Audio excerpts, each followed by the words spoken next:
किसी सूबे के वज़ीर आला के जलसे में ये जो दहशत गर्दी है इसके पीछे वर्दी या के नारे लग सकते हैं? आज इस पे बात कर लेते हैं। क्या आप ये बात कर सकते हैं? एक एक करके जवाब लेना। ठीक है। मैं आपको ये कहता हूँ, क्या किसी वज़ीर आला के जलसे में, क्या किसी पाकिस्तान की सियासी जमात में अफ़गान ट्रेंड मसल्ला लोग आज तक आपने देखे? और अली अमीन गंडापुर जब भी बतौर वज़ीर आला चढ़ाई करते थे सूबे के वसाइल के साथ इस्लामाबाद पे, मैं आपको सबूत के साथ ये कहूँगा कि हज़ारों मसल्ला ट्रेंड अफ़गान जो थे वो फ्रंट रो में होते थे। और जो 26 नवंबर को हुआ उसके बाद अली अमीन गंडापुर कहाँ हैं? उसको क्यों नहीं फिर ये ख्याल आया कि मरकज़ पे इस्लामाबाद पे आज भी हमला करना है? वो जब चेन टूटी, जब वो पकड़े गए, तो उसके बाद पीटीआई का वो जत्था ख़त्म हो गया। क्या किसी जमात का वज़ीर दफ़ा पार्लियामेंट के अंदर अब खड़े होकर अपनी फ़ौज की लड़ी हुई जंगों को मुतनाज़ा बना सकता है? मुझे ये बताएं, क्या वो F-16 के ऊपर ये खड़े होकर कह सकता है कि तुम हमारे बलूचिस्तान वाले इलाकों में बमबारी करोगे? मुझे ये बताओ कि ये सवाल तो असूलन आप, क्योंकि मैं उस फोरम का हिस्सा नहीं हूँ ना, मैंने, अगर मैं, मेरी बात सुने, अगर मैं उस वक्त उस पार्लियामान का मेंबर होता तो मैं यकीनन ये सवाल आगे से उठाता, क्योंकि मैं उसका हिस्सा नहीं हूँ।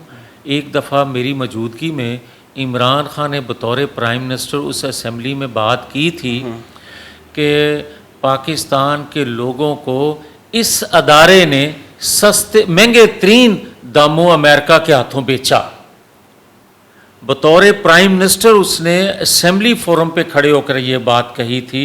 तो मैंने खड़े होकर कहा था, पहले मैंने क्लैपिंग की, उसके बाद उसकी स्पीच पे, बाद में मैंने खड़े होकर कहा कि अब बड़ा अच्छा लगे पूरे पाकिस्तान को, जैसे भी तुम प्राइम मिनिस्टर बन गए, ये बना दिए गए, कि बताओ वो कौन लोग हैं, आप बताओ कि आप उसकी इन्वेस्टिगेशन करवाओगे।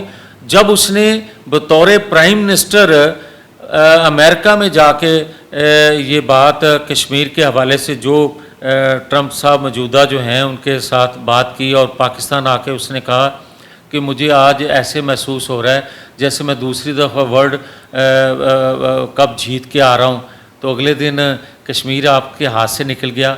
ईरान गया तो वहाँ जाके उसने ये कहा कि हमारी सरजमीन आपके ख़िलाफ़ इस्तेमाल हुई है।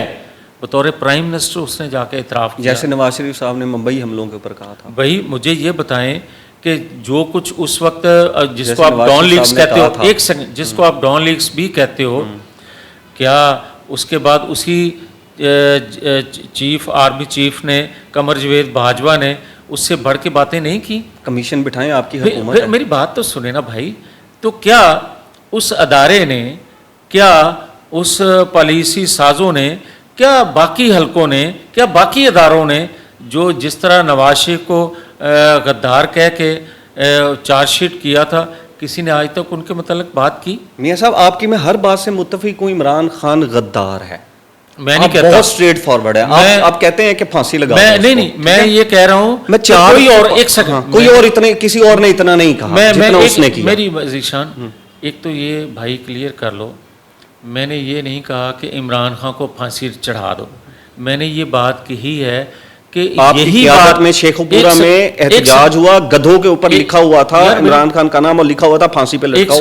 एक सेकंड, यही बात मैंने कहा कि अगर कोई और करता, 2 साल हो गए हैं उसके केसों का फैसला नहीं हो रहा, अगर ये बात कोई और करता तो 2 महीनों में फांसी पे लटका दिया जाता, ये मैंने कहा है। ठीक है।